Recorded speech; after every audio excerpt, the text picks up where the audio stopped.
Saber, entender, compreender, conhecer, descobrir, ouvir. Bandeirantes Acontece.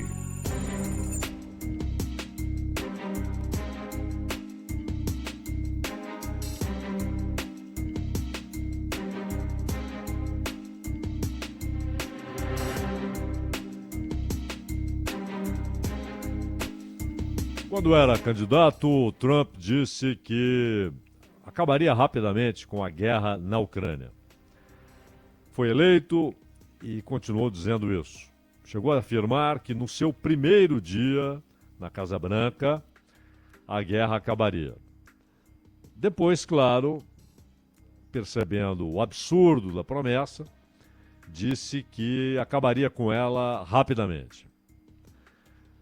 No entanto, Trump tem se deparado com uma complexidade, com uma rede de interesses.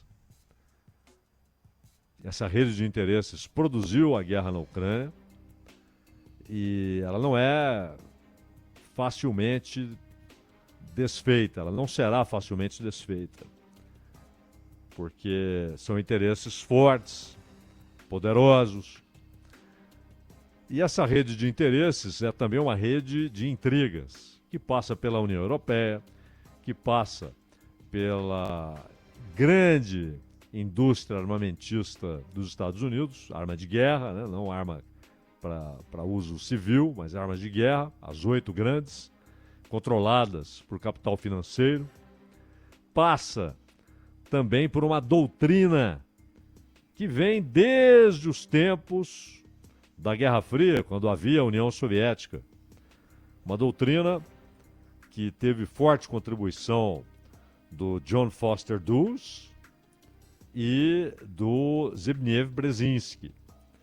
Essas duas figuras são emblemáticas na política externa dos Estados Unidos, aquilo que foi construído em termos de conceito, de ideologia, de teoria, de doutrina durante a Guerra Fria. O Foster Dulles foi secretário de Estado dos Estados Unidos, de 53 a 59, ou seja, o governo do general Eisenhower. Ele era o secretário de Estado. Construiu boa parte da doutrina dos Estados Unidos para a União Soviética, mas também para a China. E o Brzezinski, que nem era Zbigniew Brzezinski, que era polonês, né? E era um cientista político, geopolítico, ele teve um cargo importante no governo Jimmy Carter, como conselheiro de segurança nacional dos Estados Unidos.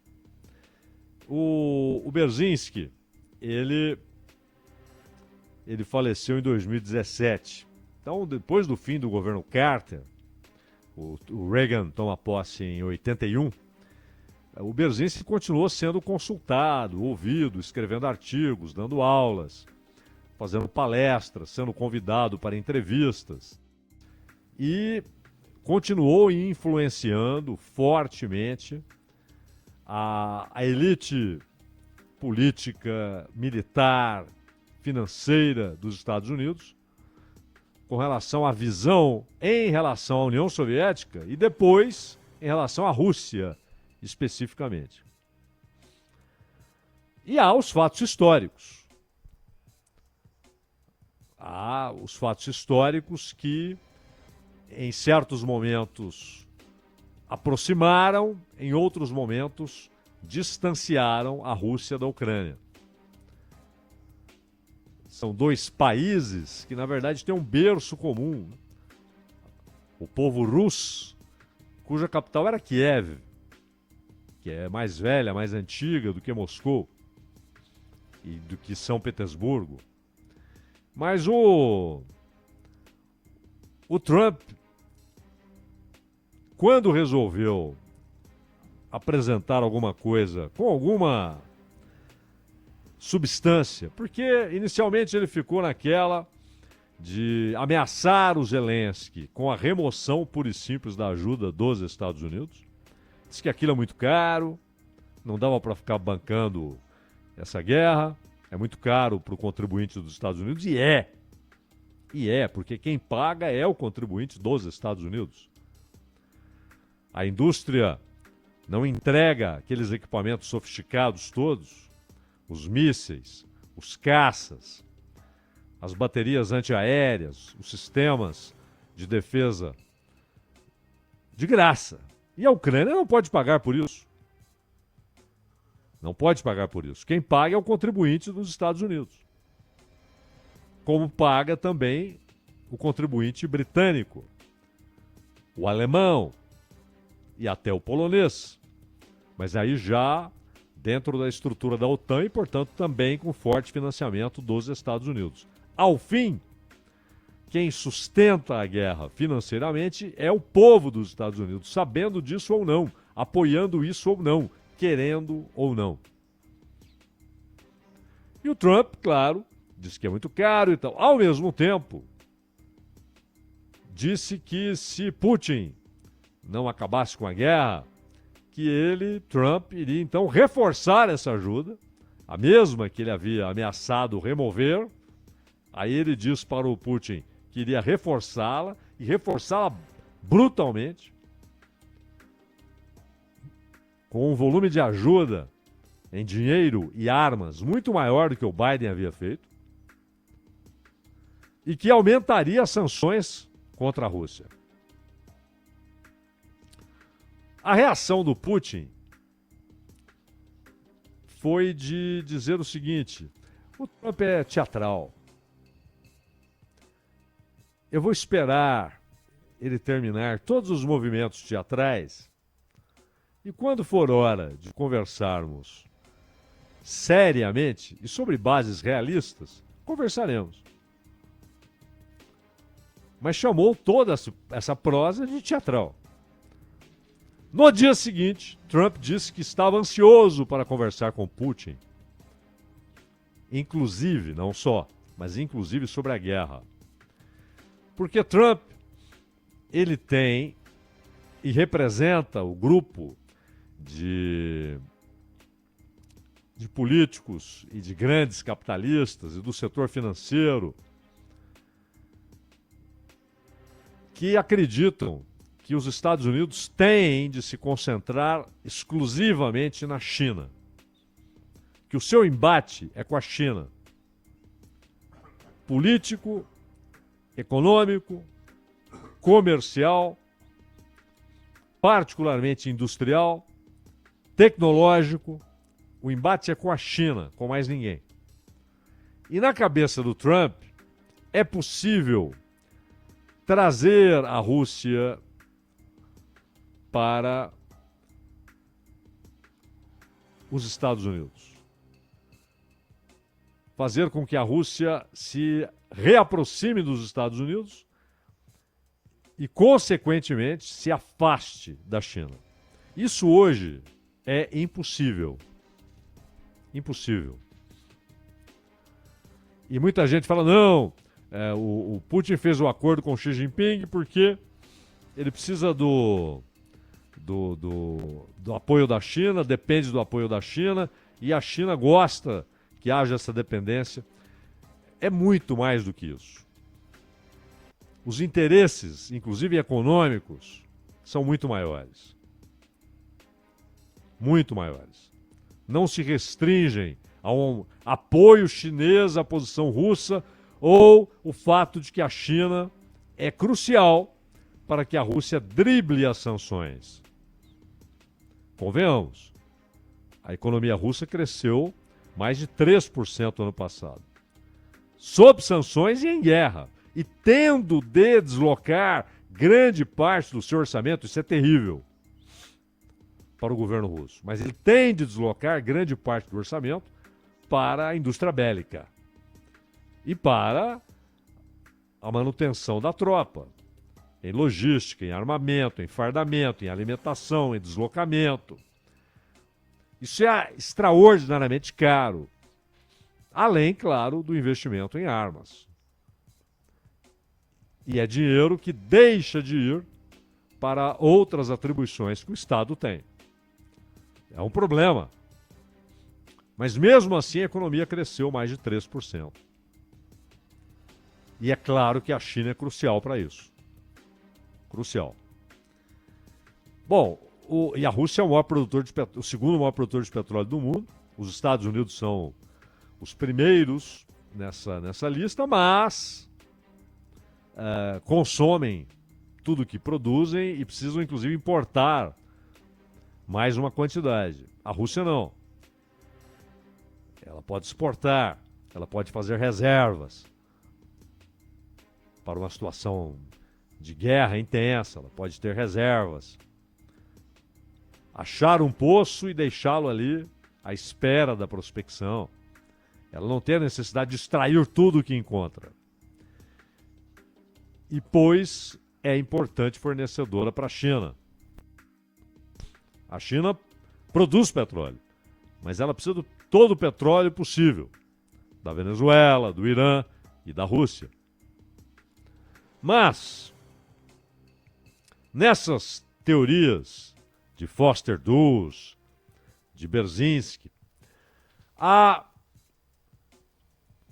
sem que isso se declare, sem que isso fique exposto, sem que isso venha à luz para que todos vejam, mas há a ideia, principalmente depois que a União Soviética acabou, aí o Brzezinski apoiava essa ideia, que foi abraçada por alguns outros teóricos militares, inclusive generais, de levar a Rússia a um enfraquecimento que produziria a sua divisão em várias repúblicas. A imensa Rússia, de 17 milhões de quilômetros quadrados, se transformaria num conjunto de países, todos eles enfraquecidos e com muita riqueza. Muito ouro, a Rússia é grande produtora de ouro, e muito petróleo, muitos minerais, as riquezas do Cáucaso, as riquezas minerais do Ártico. E é um país com uma história única, peculiaríssima, né? Como os Estados Unidos têm, como o Brasil tem. Alguns países têm, todos são peculiares, mas alguns têm algo de extremamente especial na sua história, né? Um conjunto de fatos assim que não se repetiram em lugar nenhum, não há parâmetro, não há correspondente na história. E a Rússia é vista por esses doutrinadores como um país que poderia ser enfraquecido em razão de acontecimentos políticos, militares. Ao mesmo tempo, no caos provocado pelo incompetente, irresponsável Boris Yeltsin, mesmo ali havia a promessa para o Yeltsin: a OTAN não avançará para o leste. Não queremos avançar para o leste. E avançavam. A promessa foi repetida. A primeira foi feita pelo Bush pai, e ainda ao Yeltsin foi repetida pelo Bill Clinton. O mesmo Bill Clinton repetiu a promessa em conversa com Putin. E Putin também ouviu a mesma conversa de Bush filho e de Obama. E foram 7 movimentos da OTAN em direção ao leste. E hoje você pega o mapa, olha e vê um cerco à Rússia. A Polônia, a Romênia, Estônia, Letônia, Lituânia, agora Finlândia, a Suécia, que está logo ali, depois da Finlândia. E a Ucrânia é peça-chave. Tentaram com a Geórgia, houve até uma guerra, só que ali foi uma guerra porque a Rússia defendeu províncias separatistas, né, da Abcásia. E houve a guerra por causa da Ossétia, a guerra por causa da Abcásia. E hoje, quando, depois de décadas, há um governo na Geórgia que quer se aproximar da Rússia, que quer aliança com a Rússia, o Ocidente tratou de organizar um golpe de Estado. Não conseguiu, mas tenta inviabilizar o governo. E fez um golpe de Estado na Romênia, anulando uma eleição, alegando interferência da Rússia e interferência do TikTok na eleição da Romênia. Um golpe. Um golpe. E mais do que eleitoral, um golpe de Estado. Pelas circunstâncias, ele se caracteriza como golpe de Estado, um golpe de rumos, um golpe contra os romenos. E a favor dos interesses da União Europeia, dos Estados Unidos e da OTAN como braço militar do Império dos Estados Unidos. Ora, a União Europeia se assustou quando o Trump falou que ia retirar a ajuda da Ucrânia. E se assusta quando ele fala que pode sair da OTAN. A OTAN, sem os Estados Unidos, é uma presa fácil. E não se sustenta, inclusive, ao longo do tempo. Não tem condições financeiras para manter aquela inigualável, historicamente, máquina de guerra que é a OTAN. Um poderio militar que não tem paralelo na história. Até pelo número de países, de orçamentos, de contribuintes que sustentam essa imensa máquina de guerra. Mas ela se tornará uma presa fácil. Ela será derrotada no primeiro grande embate com China ou com Rússia se os Estados Unidos não estão na OTAN.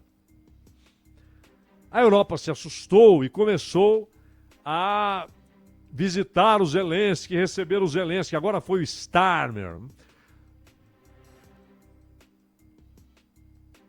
O Starmer é a personificação da traição que caracteriza a história do Partido Trabalhista. Uma traição que já havia, ideologicamente, já havia desde o berço, mas que virou, inclusive, depois de longos anos com o Partido da Social-Democracia, do bem-estar social, virou o partido do capital financeiro também, junto com os conservadores, desde Tony Blair. E assumiu de vez a posição de protetorado. O outrora glorioso Império Britânico estava reduzido, ao fim, à condição de um subserviente vassalo dos Estados Unidos. E Starmer, depois de um período com os conservadores, tem sido ainda mais radical. Ele e seu chanceler. E ele correu agora para Kiev para entregar equipamentos, prometer mais equipamentos. Ele quer guerra. Scholz, derrotado eleitoralmente, o pior primeiro-ministro desde o final da Segunda Guerra Mundial. O pior primeiro-ministro, o pior chefe de governo, chanceler, como dizem lá, da história da Alemanha, da história pós-guerra da Alemanha. O pior. Com atitudes canalhas, inclusive traindo o grande acordo pós-guerra alemão e investindo o que tem e o que não tem no momento de recessão, em que as maiores indústrias da Alemanha estão em crise profunda, inclusive a Volkswagen, e ele direcionando recursos para armas, para que a Alemanha se torne uma potência militar e enfiando recursos e armas na Ucrânia. Isso é ideológico. Não há razão econômica para isso. Macron! O Macron é mais sofisticado, né? Ele muitas vezes dá declarações e faz ares de chefe de Estado de um país soberano, que não se dobra aos Estados Unidos. O país de De Gaulle, afinal de contas, esse não se dobrava. Mas se dobra, se dobra, se dobra e repete toda essa política. A Polônia o faz de maneira até fanática, até porque a Polônia está de olho no oeste da Ucrânia, que já foi dela. E há muitos doutrinadores poloneses e políticos poloneses que querem recuperar aquela parte do oeste ucraniano para a Polônia. E a Polônia é quem mais fala que o que a Rússia quer é uma expansão imperial em direção a grande parte da Europa. Isso não é só inverossímil, isso não é realizável. E seria uma tolice imensa. Mas a Ucrânia entrar para a OTAN seria a OTAN quase dentro da Rússia. Além dos fatores históricos. E quando houve o golpe de Estado em 14 na Ucrânia, um golpe de Estado planejado, elaborado, financiado, realizado pelos Estados Unidos, com presença de agentes americanos conduzindo movimentos, e a decisão de ter ali títeres no governo e depois ver o Zelensky tirado do palco para a presidência. Uma história toda pré-fabricada para ser apenas o símbolo da guerra. Uma guerra que está matando, principalmente, é claro, ucranianos. Já matou russos, já matou bielorrussos, mas principalmente ucranianos, é claro. Incomparavelmente ucranianos. As cidades destruídas estão na Ucrânia, a infraestrutura destruída está na Ucrânia.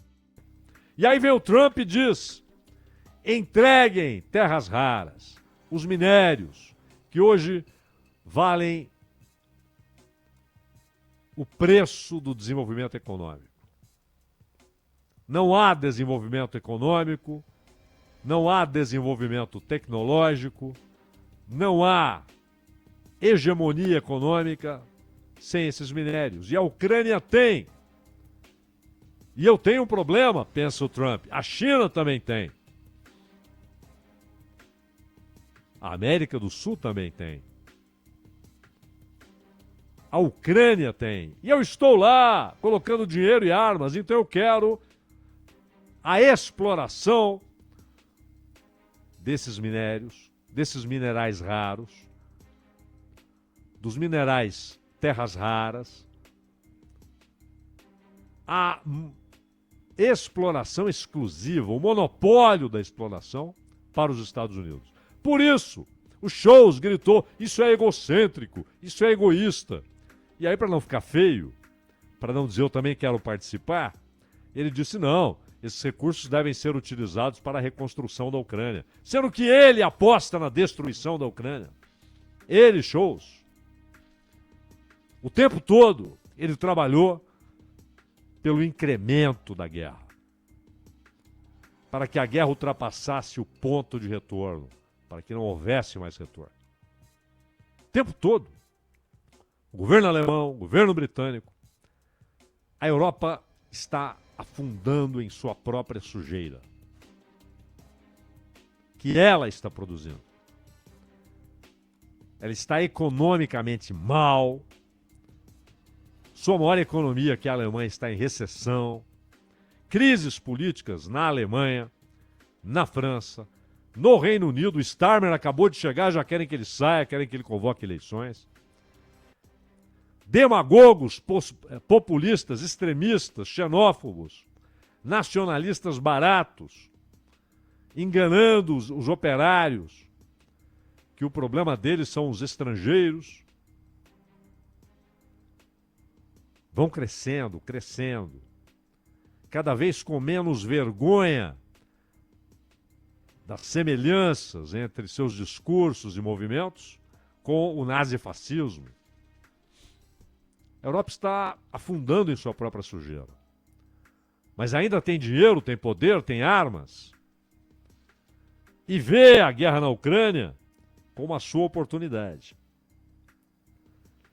Agora, terras raras que Trump quer, majoritariamente estão onde esses minérios estão onde? No leste da Ucrânia, majoritariamente. Inclusive em Lugansk e Donetsk.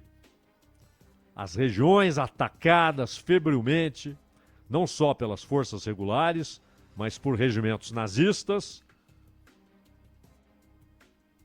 Desde 2014, atacadas ferozmente. Por isso, votaram os habitantes da região por independência e depois votaram pela união com a Rússia. Ou seja, o Zelensky afirmar, garantir, prometer que aqueles minerais podem ser explorados pelos Estados Unidos é o mesmo que nada. Porque ele não está controlando aquelas duas imensas regiões de Lugansk e Donetsk. A não ser que Trump decida, em razão de uma promessa, ordenar a tomada dessas regiões. Mas aí seria um passo muito arriscado, porque significaria a guerra direta Rússia e Estados Unidos. Já há uma guerra entre Rússia e OTAN em território ucraniano, matando ucranianos, destruindo a Ucrânia. Mas a elite militar que governa hoje a Ucrânia e tem o Zelensky como sua face civil, seu representante, sua face perante o mundo. Essa oligarquia militar não quer que as coisas mudem. Está entrando muito dinheiro, armas, tudo isso significa poder, além de enriquecimento de alguns. Mas a população da Ucrânia está extenuada, farta. E a Europa dizendo, com outras palavras, com eufemismos, está dizendo, hipocritamente, como sempre, mas está dizendo, nós queremos a continuidade, a intensificação da guerra. Mas a figura-chave é o Trump. Por que o Trump? Porque os Estados Unidos produziram essa situação. Eles deram o golpe na Ucrânia, na administração Obama-Biden. Eles criaram e elaboraram, inclusive, a situação que fatalmente desencadearia em guerra, provocaria a guerra. Eles sabiam disso. Por isso o Biden anunciava, ele vai invadir, ele vai invadir. Ele sabia que era inevitável. E olhávamos e dizíamos, talvez o Putin consiga evitar esse laço. Mas chegou o ponto em que não era mais possível evitar o laço. Era preciso entrar e tentar arrebentar o laço. E os Estados Unidos são os garantidores de que a Europa se mantenha prepotente. Porque, no fundo, o que garante a prepotência militar europeia são os Estados Unidos. Sem os Estados Unidos, a OTAN não suportaria muito tempo de guerra. Ou seja, a proposta excêntrica do Trump e seu estilo de ameaçar, fazer acordo, aí faz outra ameaça, faz outro acordo. Tudo isso parece muito pequeno para a complexidade dessa rede de interesses e essa rede de acontecimentos históricos